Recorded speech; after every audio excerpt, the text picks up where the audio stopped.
Bismillahirrahmanirrahim. Assalamualaikum warahmatullahi wabarakatuh. Perkenalkan, nama saya Siti Mulyati, mahasiswa PPG Biologi Angkatan 2 tahun 2020 di Universitas Pasundan. Pada hari ini, saya akan melaksanakan ujian kinerja praktik pembelajaran pada mata pelajaran biologi di kelas 11 IPA 4 SMA Islam Nurul Fikri, Serang. Berikut adalah kartu ujian saya.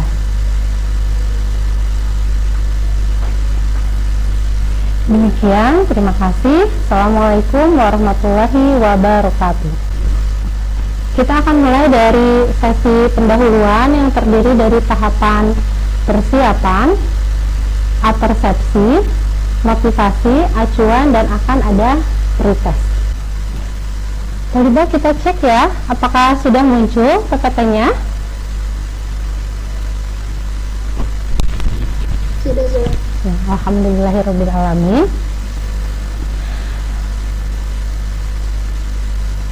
Assalamualaikum warahmatullahi wabarakatuh. Waalaikumsalam warahmatullahi wabarakatuh. Alhamdulillahirrabbilalamin. Di hari yang cerah ini, alhamdulillah Allah mempertemukan kita kembali di KBM Biologi. Sebelumnya saya doakan semoga kalian dalam keadaan sehat, selamat, sejahtera, sukses, dan menghadapi segala sesuatu dengan senyuman. Marilah kita mulai dengan berdoa ya. Silakan berdoa dipimpin oleh salah seorang dari kalian. Agamis Irodo.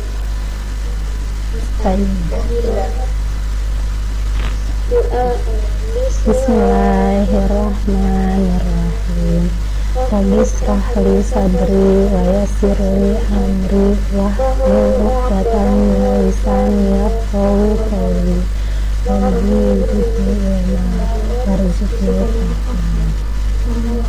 Amin ya rabbal alamin. Ya. Selanjutnya kita akan melakukan presensi ya, terlebih ya. Tolong yang hadir menjawabnya ya. Amira Aziza, Akila Khairunnisa Hanum, Adiza.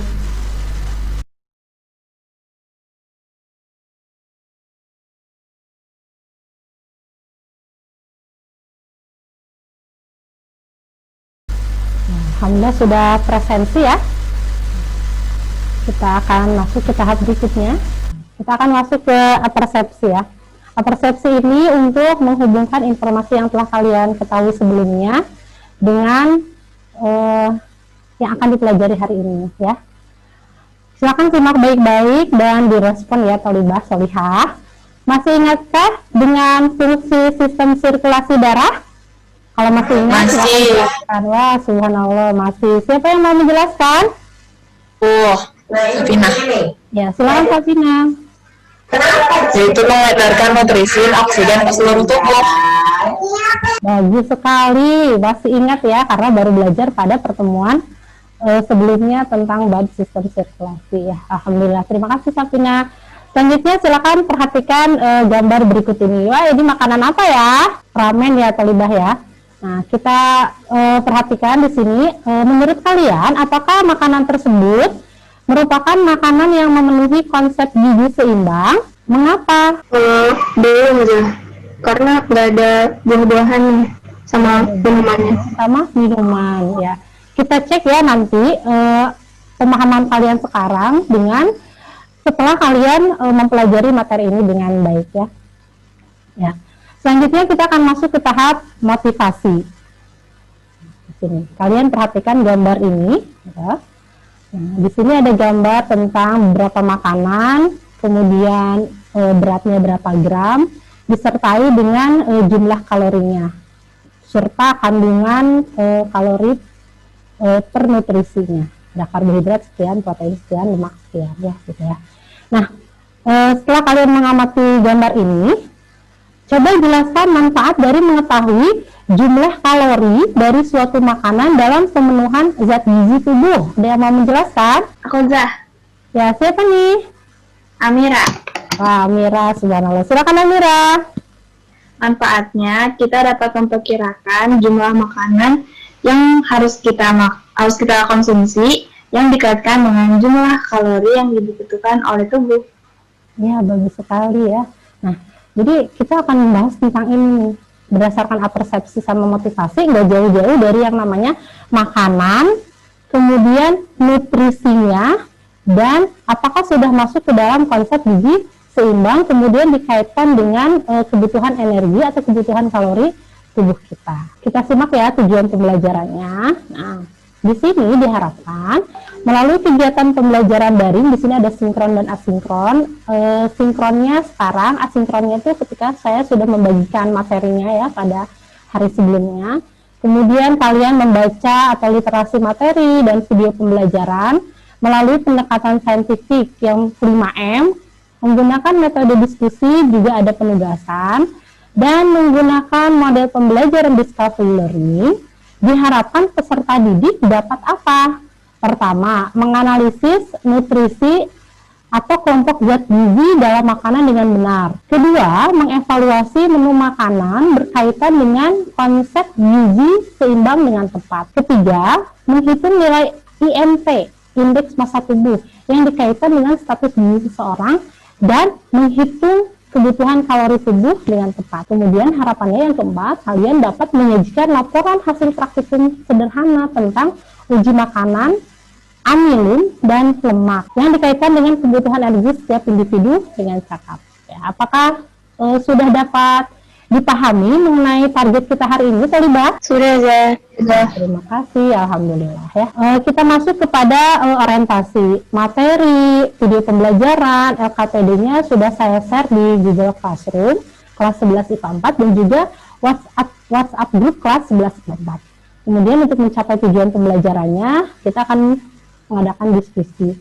Terdapat pretest ya sebagai awalan tes awalan untuk mengetahui kemampuan kalian mengenai hal tersebut, mengenai materi nutrisi, gizi seimbang, dan juga kebutuhan kalori tubuh. Nah, untuk penilaian, penilaiannya yang akan diambil melalui tes pengetahuan, yaitu ada post-test. Kemudian keterampilan, akan ada presentasi perwakilan dari setiap kelompok untuk mengomunikasikan hasil diskusinya, hasil kesimpulannya. Dan kemudian sikap disiplin yang akan saya amati adalah disiplin saat PJJ, yang mencerminkan apa saja, misalkan gabung Zoom tepat waktu. Tadi saya sudah mengamati sebagian besar tepat waktu, gabung, kemudian tanggung jawab selama pembelajaran dan aktif dalam pembelajaran. Saya coba tampakkan dulu di sini ya, sudah saya share ya, Tolibah, materinya tentang nutrisi, gizi seimbang, dan kebutuhan kalori tubuh di Google Classroom. Di sini ada handout materinya, kemudian ada PPT-nya, bagaimana menghitung IMT dan kebutuhan kalori. Kemudian ini ada video stimulusnya, kemudian ini ada panduan untuk mengetahui hasil praktikum sederhana tentang uji zat makanan. Dan di sini ada LKPD-nya. Nah, diharapkan melalui kegiatan asinkronnya kalian sudah membuka atau mengunduh LKPD berikut ini. Adapun di WhatsApp, saya juga sudah share kemarin ya, Tolibah. Tolibah, ini sudah tampak belum tampilan yang di Google Classroom? Sudah Zah. Nah, di sini kemarin sudah saya share ya tentang materi nutrisi, gizi seimbang, dan kebutuhan kalori tubuh ya. Ada handout materinya, ada bagaimana cara menghitung IMT dan kebutuhan kalori tubuh. Kemudian ada PPT hasil uji zat makanan untuk mengetahui hasil yang kalian lakukan itu udah pas belum gitu ya. Kemudian ada LKPD-nya. LKPD-nya harapannya sudah diunduh ya. Ya, ini pun sudah saya share di WhatsApp ya kemarin. Marilah kita mulai pretest ya, Tolibah. Ini linknya. Saya akan share di grup WhatsApp kalian tentang link ini. Ya, Tolibah, sudah tampak ini soal pretestnya? Sudah Zah. Ya, silakan diklik ya, dikerjakan. Ini soalnya. Ya, sudah ada yang masuk. Alhamdulillahirrabbilalamin, pretest saja sudah nilainya 100, mantap. Siapa nih? Muti. Ya, sudah semakin banyak yang isi responnya. Ya, selesai.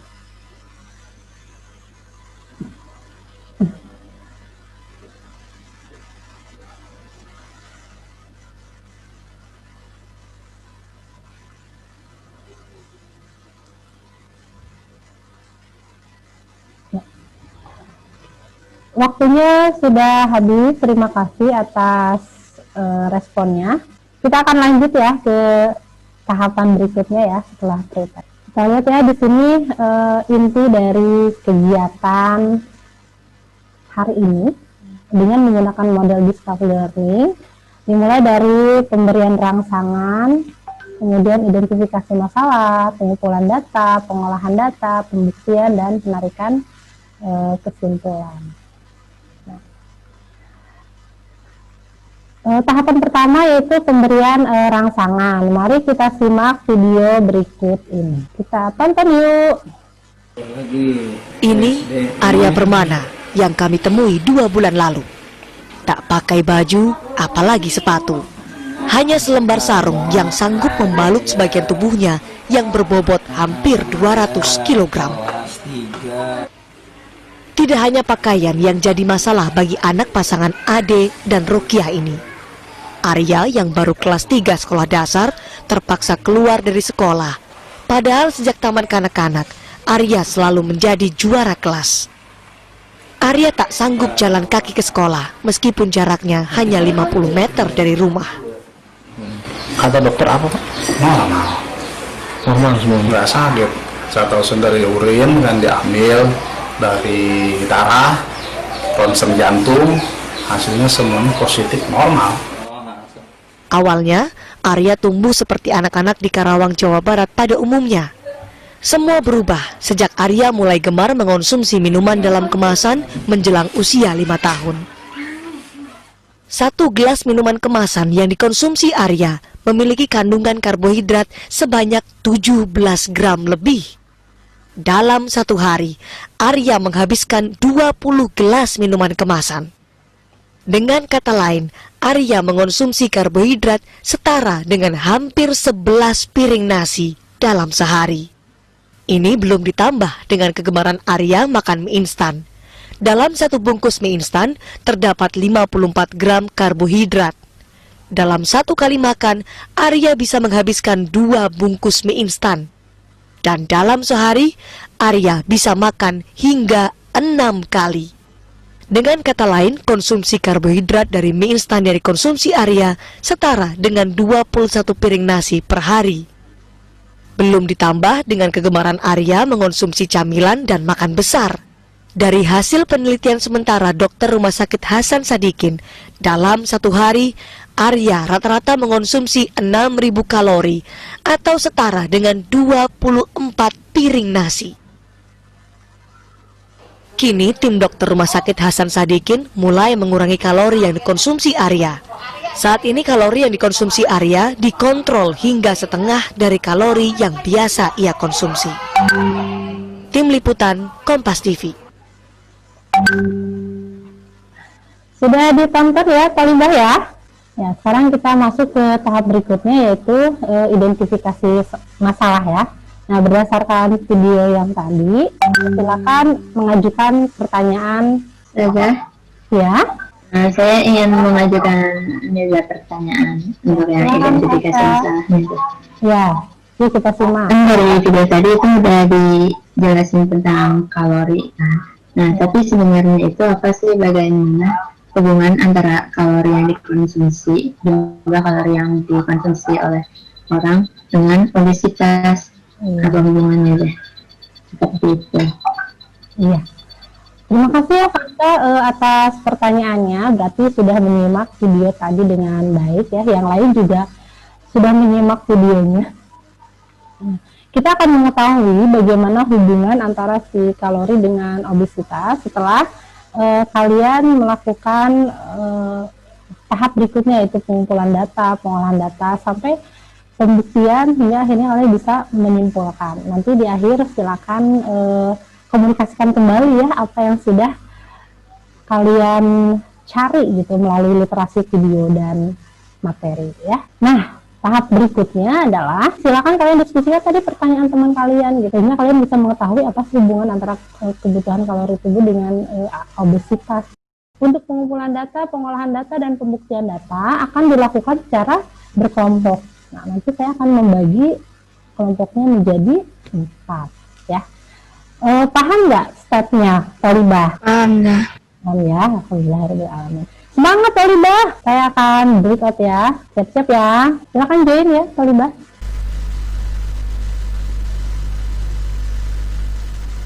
Assalamualaikum. Assalamualaikum. Kelompok 1 sedang berjalan diskusinya. Coba kalian bisa share screen LKPD-nya, atau saya aja ya yang share screen. Nah, ini ya, LKPD-nya ini kan. Ya, silakan kalian diskusikan bersama dengan teman satu kelompoknya dan kemudian buat kesimpulannya ya. Ya, dapat dipahami kan? Iya. Saya berpindah ke room yang lain ya. Silakan diskusi. Halo. Udah sampai tahap apa nih? Udah ngumpulin data? Udah. LKPD-nya udah diunduh kan? Udah diunduh nih. Yang ini kan? Ya, ini kan Tolibah ya? Iya, Zah. Ya, benar kan? Nah, silakan kalian diskusikan nomor 1, 2, 3, dan kesimpulan ya. Karena untuk yang nomor 4 ini untuk penugasan ya. Oke. Bisa dipahami ya? Ada kesulitan? Enggak ya. Silakan ngobrol di dalam breakout ini supaya kalian bisa memahami materinya dengan baik. Halo Sabrina. saya boleh berpindah ke room yang lain. Semangat ya. Ya, kita akan lanjut ke sesi berikutnya. Ya, inilah saat dimana kalian mempresentasikan hasil diskusi dari LKPD yang sudah disampaikan ya. Ya, silakan. Suaranya boleh mic-nya boleh dikencengin biar terdengar jelas. Waalaikumsalam warahmatullahi wabarakatuh.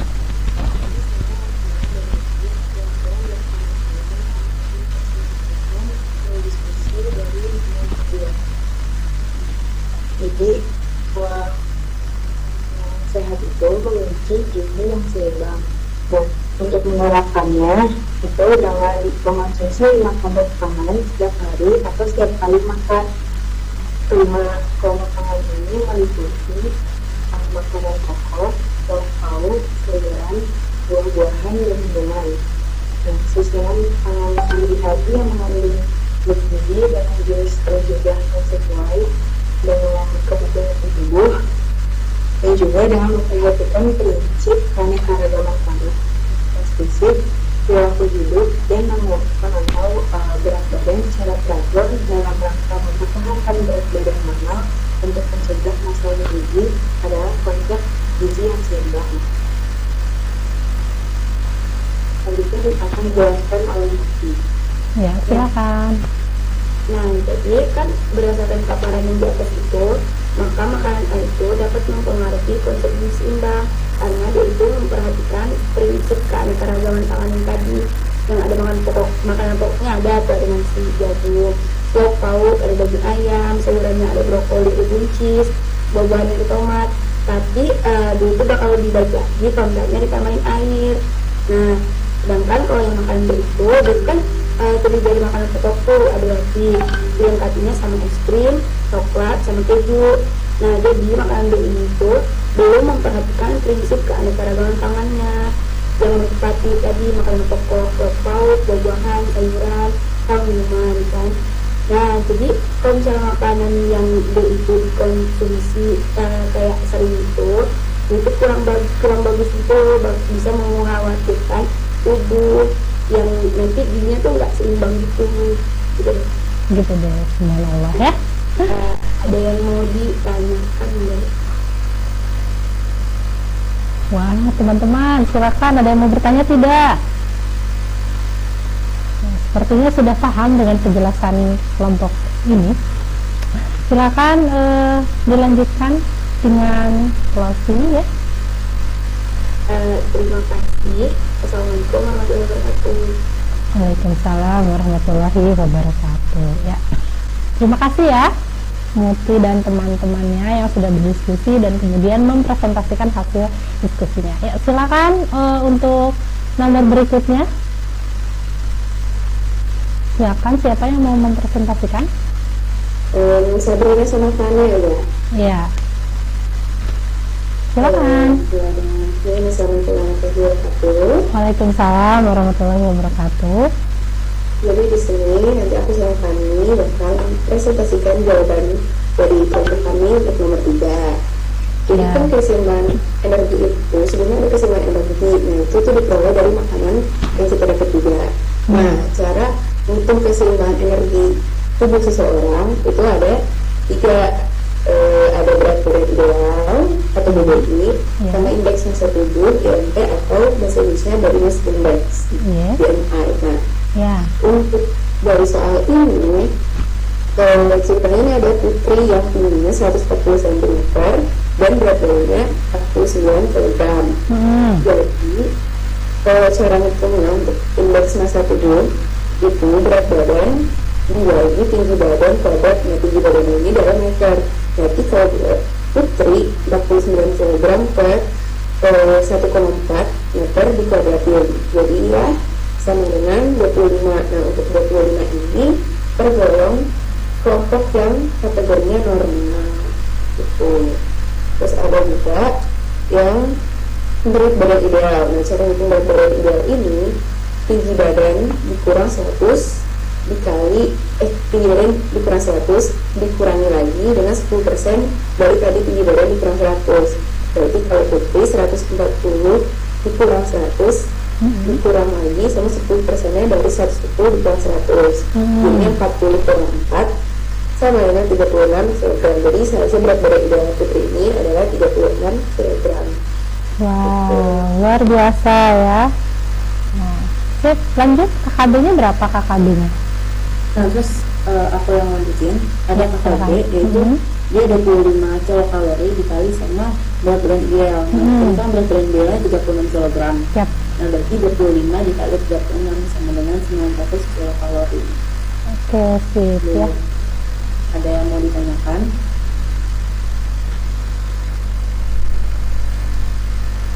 Kayaknya sekian dulu dari kita berdua. Atas perhatiannya terima kasih. Wassalamualaikum warahmatullahi wabarakatuh. Waalaikumsalam warahmatullahi wabarakatuh. Ya, terima kasih kepada kelompok 1, 2, 3, dan 4 yang telah mempresentasikan hasil diskusinya, gitu, diskusi kelompok kita tentang nutrisi, gizi seimbang, dan juga kebutuhan kalori tubuh ya. Sekarang kita akan masuk ke sesi berikutnya ya, Taliba ya.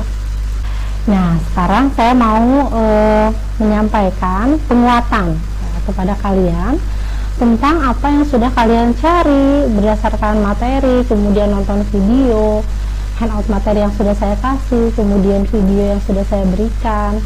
Nah, kalian juga sudah menyampaikan kesimpulannya, itu bagus sekali. Nah, selanjutnya bagian saya untuk memberikan penguatan dari apa yang sudah kalian peroleh. Jadi di sini saya memperoleh 2 hal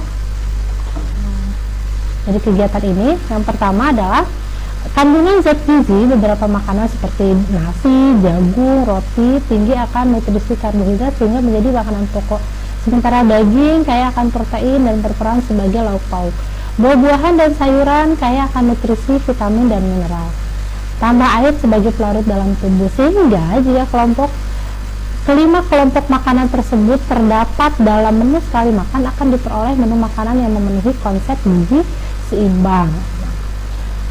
kedua, kesimpulannya adalah perhitungan IMT dan kebutuhan kalori tubuh yang sudah kalian cari tahu itu berkaitan dengan keseimbangan dan kebutuhan energi tubuh seseorang. Nah, keseimbangan energi seseorang dapat dicapai jika makanan yang dikonsumsi dapat menghasilkan energi dalam jumlah yang sama dengan energi yang dikeluarkan. Nah, ini mengingatkan kita pada pertanyaannya Fasa di awal, apa sih hubungannya antara kalori dengan obesitas?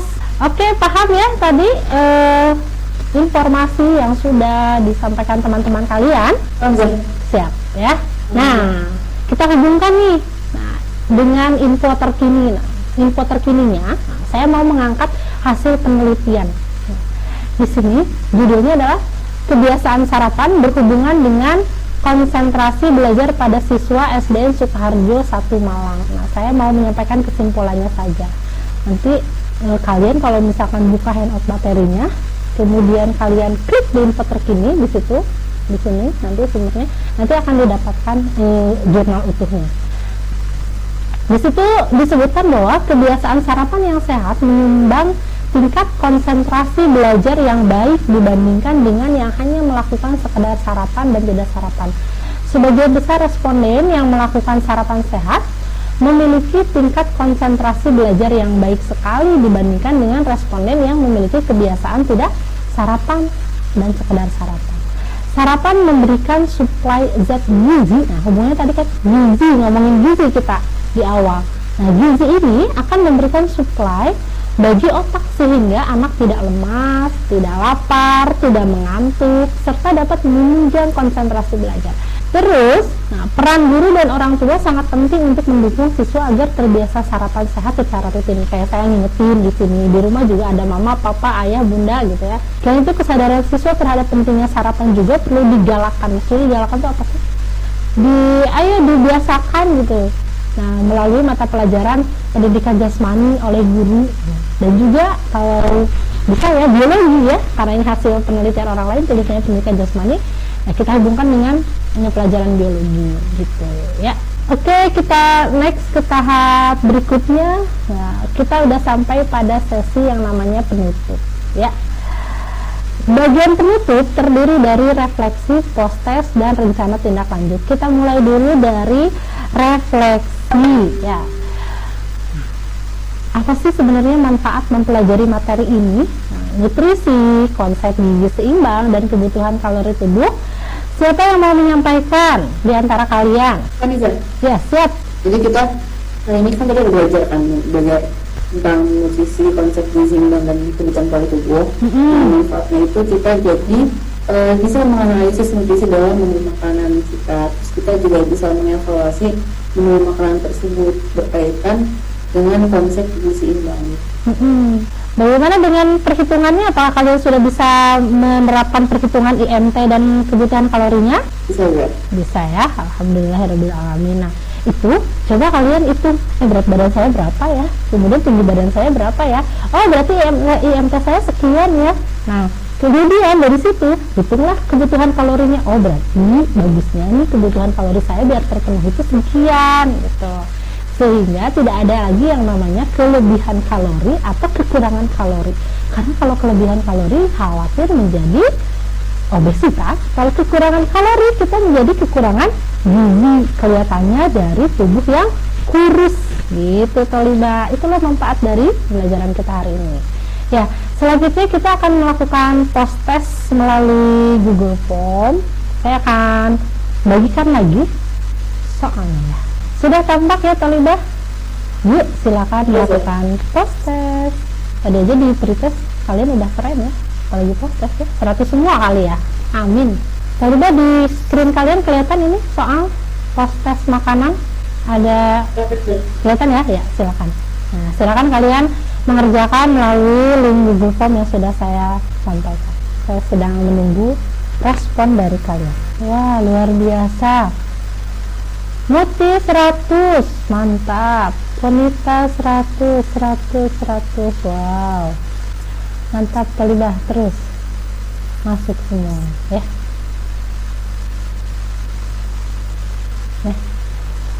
Sip. Oke, kita balik lagi ke sini ya. Ya, Tolibah, terima kasih yang sudah mengisi post testnya melalui Google Form yang disampaikan melalui link WhatsApp grup kelas 11 IPA 4. Selanjutnya kita masuk kepada tahap rencana tindak lanjut. Tolong perhatikan dengan baik-baik ya. Yang pertama adalah kalian diberi tugas untuk melakukan praktikum sederhana tentang gizi zat makanan serta membuat laporannya. Nah, panduannya terdapat dalam LKPD yang telah dibagikan di Google Classroom dan juga di WhatsApp group ya. Yang mana nih ya? Saya mau ngasih informasi. Nah, ini dia nih LKPD ini. Nah, lakukanlah uji kandungan zat amilum dan lemak secara sederhana di rumah. Ya, tentang amilum dan juga lemak. Silakan cari literaturnya, kemudian laporan dibuat secara berkelompok, di mana sistematika laporan terdiri dari judul, tujuan, alat dan bahan, cara kerja, hasil pengamatan, pembahasan, kesimpulan, dan daftar pustaka. Kalian dapat melihat yang ini kan? Iya, Kelihatan ya, sip ya. Oke, kemudian nah, satu lagi yaitu tentang remedial atau pengayaan. Buat siapa remedial? Buat yang belum mencapai nilai KKM. Jika post test kalian masih di bawah 75. Dan kemudian diberikan pengayaan kalau sudah 100 ya. Pengayaannya itu saya akan memberikan informasi terkini berikutnya tentang materi makanan ini. Ya, terima setelah kita melalui tahap demi tahap yang panjang pembelajaran biologi tentang materi nutrisi, gizi seimbang, dan juga kebutuhan kalori tubuh, kita kaitkan dengan nilai iman dan takwa gitu. Kita sebagai seorang muslim sudah sepatutnya yakin dengan apa yang disampaikan Allah Subhanahu wa taala melalui Al-Qur'an. Nah, saya akan mengutip ya. Dalam surat An-Nahl ayat 114, Allah memerintahkan kaumnya untuk memakan makanan yang halal sebagai bentuk rasa iman kita kepada Allah Subhanahu wa taala. Jadi ketika kita makan makanan yang halal itu adalah suatu ekspresi bahwa kita mengimani Allah Subhanahu wa taala. Maka makanlah yang halal. Lagi baik, halal lagi baik. Nah, kita tuh lagi ngomongin yang tadi makanan yang halal tapi juga baik buat tubuh kita. Bagaimana yang baik bagi tubuh kita? Yang memenuhi konsep gizi seimbang gitu. Ya, harapannya kita sehat karena muslim yang sehat lebih disukai oleh Allah Subhanahu wa taala. Makanlah yang halal lagi baik dari rezeki yang telah diberikan Allah kepadamu. Dan syukurilah nikmat Allah jika kamu hanya kepadanya saja menyembah, dalam Quran surat An-Nahl ayat 114 ya. Gimana Tolibah? Semakin yakin ya dengan apa yang disampaikan di dalam Al-Quran tentang makanan aja dibahas gitu, ada di dalam Al-Quran. Salah satu bentuk atau bukti bahwa Allah tahu benar kita seperti apa dan butuh apa gitu. Apakah bisa dipahami Tolibah? Ya, sip, alhamdulillahirabbil alamin. Nah, sekarang kita masuk ke tahap akhir. Silakan closing dengan doa oleh salah seorang dari kalian.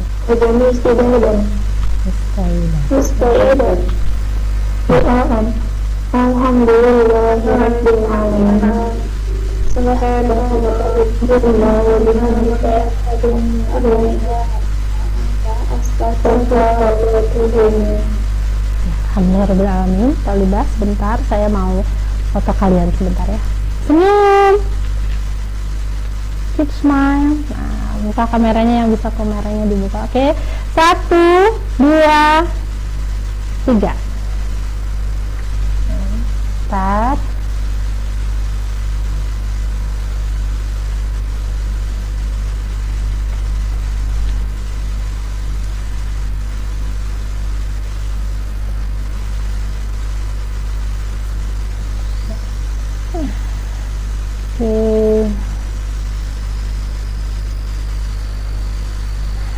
Ya, akhirnya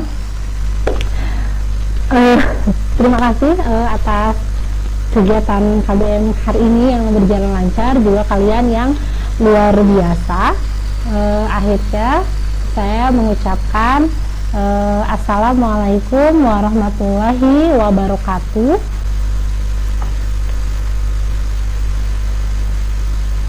Alhamdulillahirrabbilalamin.